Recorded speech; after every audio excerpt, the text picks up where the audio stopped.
Democrats and Republicans are currently debating House rules for impeachment. Later today, they will likely vote to impeach the president. We knew it was likely, but now we know pretty much for sure because almost every moderate Democrat, that is, congressional Democrats that won in Trump districts, have come out in support of impeachment. Now, for me, I was a bit confused initially. We all know about Jeff Van Drew. He's a Democrat from South Jersey who is about to flip to the Republican Party. A story from the Philly Inquirer shines a light on the internal workings of his campaign, and they knew if he didn't vote for impeachment, he would lose. He'd be primaried, meaning he would never make it to a general election. Now, here's the problem. If he does support impeachment, he's going to lose in the general because he's in a Trump district. New Jersey's second is R+1, I believe. I can pull it up in a second. So I looked at all these other moderate Democrats, and they said, you know what, we're going to vote for impeachment. And I thought, why would they do this? But I get it. The Democratic Party said, we will primary you and you will lose. But more importantly, why would they then not pull what Jeff Van Drew did and flip? It's simple. They've lost already. The Democrats in these moderate districts know they have lost no matter what. Jeff Van Drew, he's playing the gambit, but he's likely going to lose in the Republican primary because he's a Democrat. He really is. Look at his voting record.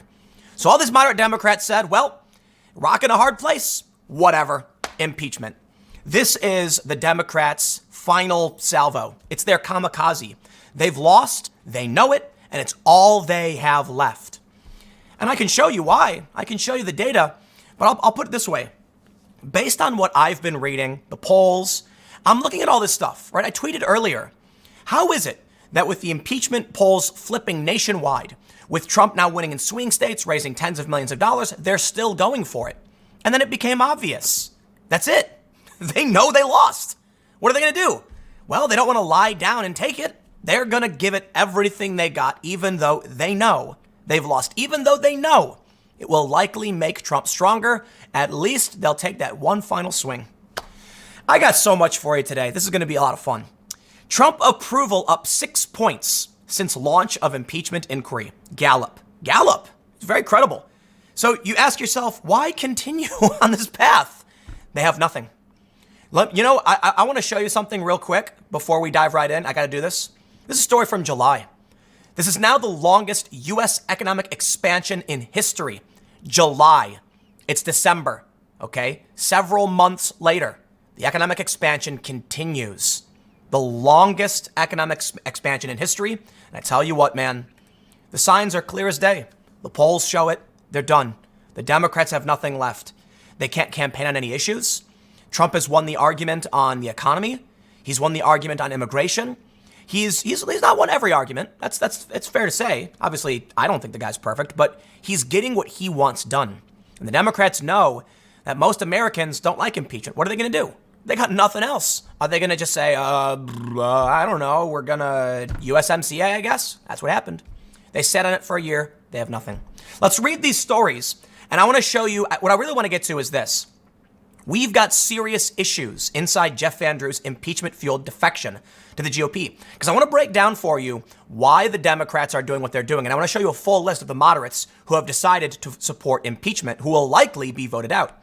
But I will start briefly by talking about Trump's approval rating. But before we do that, head over to timcast.com/donate if you would like to support my work. PayPal, Bitcoin, physical address. There's many different ways you can support me if you'd like to, but the best thing you can do is share this video because that's essentially the best way for my channel to grow. I know YouTube as an algorithm has been kind of on the downturn for me and a lot of other creators, but we can all overcome that. If all of you watching say, I like what Tim says, I like what he does, by sharing this, that's more powerful than any recommendation algorithm, and so we win. But if you think I'm terrible and you like watching anyway, then just do whatever you want. Let's briefly read about Trump's approval rating bump. But this is kind of obvious, so I don't want to, beat a dead horse. They say this. Trump's growing approval is buoyed by Republicans who give him high marks. Almost 9 in 10 GOP respondents, 89%, support Trump to just 8% of Democrats who approve of the job the president is doing. But hey, 8% of Democrats approve of Trump's, job. I'll tell you what, man, there's a decent amount of Democrats. 8%, small percentage, a decent amount of people, though, who realize, the economy's good. You want to complain about his attitude. You want to complain about his behavior. I respect that. But we're talking about making people's lives better. and you're going to have to ask someone to sacrifice the college fund for their kids, their job, because they want someone who's not going to be a potty mouth, you'll find a lot of people are just going to say, I'll take it. They say Trump has reached 45% approval or higher in Gallup's poll 5 times since taking office. The survey giant noted. He reached 46% only once in his presidency in May on the back of strong economic reports and the culmination of former special counsel Mueller's report on Russia. Gallup's new poll found that 51% of respondents say they oppose impeachment and removing Trump from office, an increase of 5 points. So we get it. All right, we get it. I've shown you this a lot. Check this out. Trump campaign's internal polling shows Democrats in pro-Trump districts struggling due to impeachment. And that's the main point. Trump's data is Trump's data. You might argue it's bad polling data because it's biased. And that's a good point because the Democrats have an inverse view of their polling. But you know what? Individual polls, be it Gallup, like I just showed you, take it all with a grain of salt. Go look at the aggregate. And in the aggregate, we are seeing this. We are seeing the opposition to impeachment. We are seeing multiple polls showing Trump is dominating in swing states. It's happening. Not every poll, not every single poll, but several polls now show Trump pulling ahead and the Democrats losing their advantage. The Democrats are probably seeing the same thing. I think so.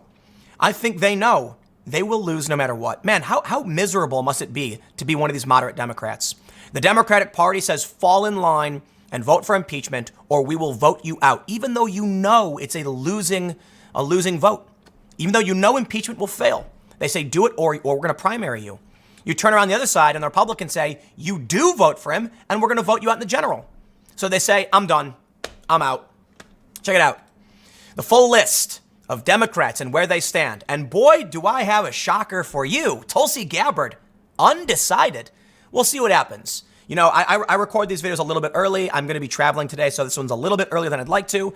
But my understanding, based on several sources, is the actual vote will be tonight anyway, like 7 or 8 p.m., which is outside of my production schedule anyway. So right now they're saying, Tulsi Gabbard, quote, I am undecided on how I'm going to vote. Impressive. She's the only one. We've got these two. You'll notice that the districts are highlighted in red. They say red districts were won by Trump in 2016. We have no response yet from many Democrats who are in blue districts, but Ron Kind from Wisconsin's 3rd, a Trump district, has not responded either. Either way, it looks like the impeachment vote will pass. What's interesting is, it's a few things. One, Colin Peterson in Minnesota, a Trump district, is voting no. Jeff Van Drew is going to flip. But these are conservative, Colin Peterson's a conservative Democrat. He is. They used to exist. There used to be a big overlap between the parties. We were unified. We're not anymore. So he's a dying breed, man. Now let's scroll down. We can see this. Lucy McBath from Georgia's 6th. I believe the president abused the power of office. We go down. We can see Iowa's 3rd. These are all in support. All of these moderates came out and said, you know what? I'm going to do it. One of the most interesting, however, is Jared Golden, I believe his name is. Do I have that pulled up? I don't think I do. Here's a guy who posted on Facebook that he felt the impeachment, the second article of impeachment was not, he's voting against it because he thinks the process was political. What he said was, they rushed this through without going through the courts like they were supposed to because they wanted a political, symbolic impeachment. So he is voting against, which is really interesting. I wonder if they have Jared Golden on here. Let me do a quick search because he says he would vote to impeach Trump for abuse of power, but not for obstruction of Congress. And he is in Maine's 2nd, which went to Trump, which is very, very interesting. So these moderates know they're out. Jared Golden has an interesting gambit. He says, maybe if I only do half, the Democrats won't primary me. And if I vote no on one, the Republicans in this district might still vote for me. But you know what? I'll tell you what. I won't speak for them. I'll show you the story from the Philadelphia Inquirer. We've got serious issues. An inside look into why Jeff Van Drew defected to the GOP. I tell you what, man, him jumping to the GOP is a huge victory for Republicans and Trump. It seriously is. And I think they would be wise to make sure he wins that primary. First of all, it's a sad tale. A moderate Democrat essentially being forced out of the party. Let's be real. The moderates are being told, fall in line and get out of Congress, or we're kicking you out anyway. So Van Drew says, fine, we need moderate voices in the Democratic Party. But I'll tell you what, the Republicans can always use another moderate as well. So be it. If the Republican Party becomes the party of moderate voices, former moderate Democrats, well, you reap what you sow, Democrats, and you can have your coalition of progressives, which make up a tiny minority of this country, and Trump and the Republicans will sweep, and you better, and maybe they'll course correct, maybe they won't. But it is said. Now, I do want to mention something important.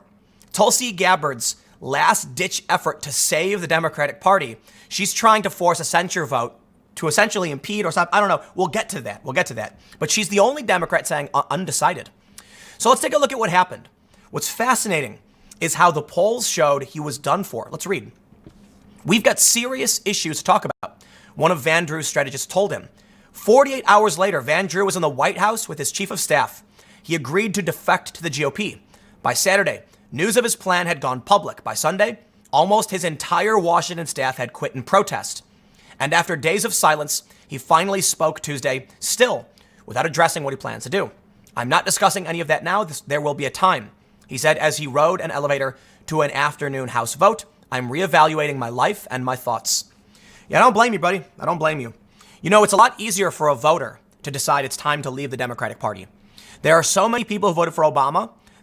We have a poll from Axios the other day saying that Obama voters are now just Trump voters. There are a lot of people who voted for Obama who had absolutely no problem saying they'd go vote for Trump. For someone who is a dedicated politician in the party, speaking on behalf of that party, it's much more challenging because you're going to be called a traitor and a rat, just like they did to him. But this is an inside view of why they're making their choices. Check this out. They said, let me jump to the polling numbers. When the poll came back, the results were grim. 58% of likely Democratic voters wanted someone other than Van Drew to be the nominee. 43% disapproved of his performance, and only 22% had a favorable view of him. Van Drew was facing a rock and a hard place. He would likely have to spend almost $1 million just for a primary campaign and aggressively court support from New Jersey Democratic insiders whose endorsement he would need at county political conventions to get favorable ballot positions. At the time, he had more than $900,000 in campaign cash. But such an expensive primary would have depleted that war chest. And that would have forced him to raise a good deal more money to potentially take on David Richter, a millionaire Republican who was seen as the likely GOP frontrunner and can self-fund his campaign. Jeff really hates fundraising, said one strategist. And I don't blame him. I actually respect him for saying that. Here's the sad tale. It would seem Jeff Van Drew was acting on principle. It's sad. I really do mean it. He resisted impeachment, but he also resisted a poll. Check this out. It took 3 Democrats who billed themselves as the Van Drew team losing elections in his old state legislative district last month to persuade him to finally run the poll. Van Drew's vote against the impeachment inquiry consumed the final days of the off-year campaign in the district he had long represented as a state lawmaker. He didn't want the poll. They said his aides had been urging him to do it, and he didn't want to do it. He resisted it. You know what that means? He said he was going to resist impeachment on its merit, not because of the polls. But when he saw that these other people, the Van Drew team, were losing, he ran the poll, and it was bad. He knew the Democrats were coming for him. They would remove him from office because he wouldn't fall in line with their last-ditch kamikaze plan, even though it's guaranteed to fail. He also knows that he's facing a self-funding, millionaire GOP frontrunner. So you know what? I'm glad the Republicans are getting a moderate. If that's what happens, the smartest play Trump could make is to make sure Van Drew wins the primary. It would send a cold and stark message to the Democrats that, for one, they'll get your back. It's a powerful move if Van Drew stays in Congress as a Republican. If he's primaried out, it'll just prove all the other moderates supporting impeachment they made the right choice. All of these moderates who ran in these districts Trump won could have switched, could have said no, and if you primary me, I will run as a Republican. They could have done that. They didn't want to. They did not do it. Well, Van Drew presumably is. And if the Republicans get his back, you'll be telling all these moderates, you backed the wrong horse. You're out of Congress. You will be out. They know economic expansion, poll numbers, they're done. So this is it. They're saying, whatever, fine. These people who resigned in protest, I'm sad. That's also sad. If Van Drew still stands for what he believes in and will campaign on these issues, good. And the Republicans should support him because he is a sane individual. The Republicans can benefit from being the party that welcomes dissenting voices in their own ranks. Democrats are not that. Think about it.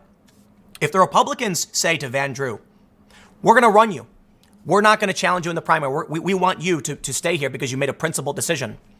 The Democrats will be the ones saying, fall in line with what we want or else. And the Republicans will be the ones saying, we disagree with you on many issues, but you did the right thing, and so we're going to respect that. That would send a powerful message to the American people.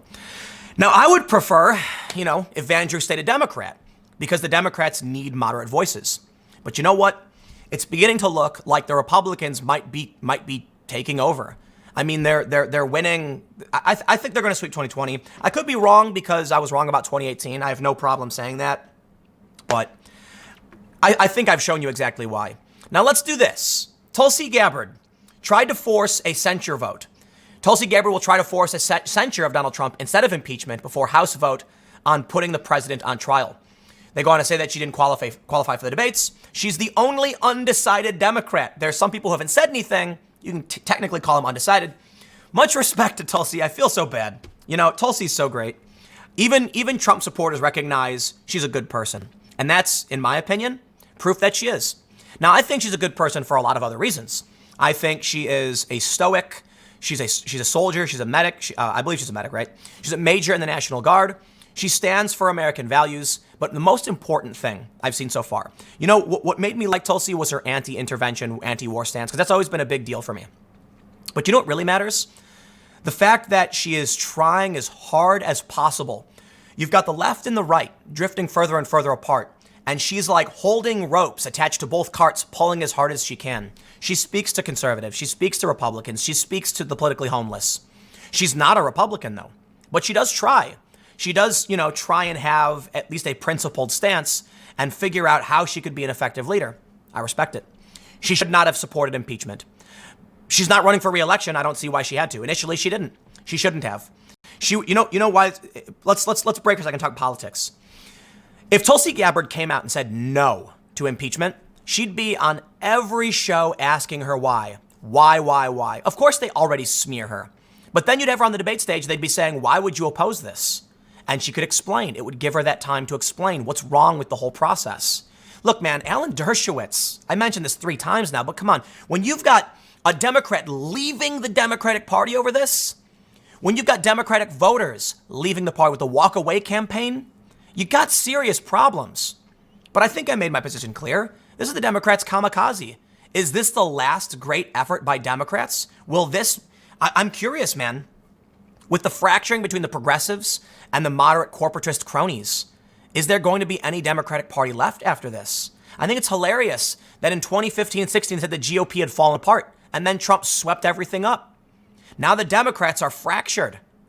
So good on Tulsi for trying her best. But I feel bad because I know it's, the more she acts the way she does, the more respect I give to her. So I'll put it this way.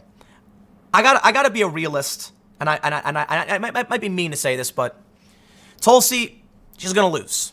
She didn't qualify for the debates. She is not the strongest frontrunner Democrat. The Democrats don't like her. They smear her, they mock her, and they insult her. And she's probably the most principled person up there. But when she stood up and said, censure, you know what it said to me? My position has always been this. If everyone stood up and stood for something they believed in, that change would occur. But too many people are cowardly. These moderate Democrats, in my opinion, they're cowards. It's not up to you. It's you represent your district, okay? The polls show the Democrats don't like it. Van Drew made the right move, and I'll tell you why. Van Drew saw the Democrats don't care. Impeach him no matter what. But the district itself is different. Van Drew doesn't represent the Democrats. He represents the district. And if the district is leaning towards Trump, he would be acting against the will of his district by voting against Trump. These people live in this strange world. I don't know if you saw that Saturday Night Live skit. It was incredible. It was the family dinner table cold open where you had anti-Trump, pro-Trump, and a black family from Georgia. And it was one of the most incredible lines. I got to tell you what, if of any of those families, I understood the Atlanta black family way better. In the first family, they're like, finally, Trump is being impeached. Good. He's a criminal.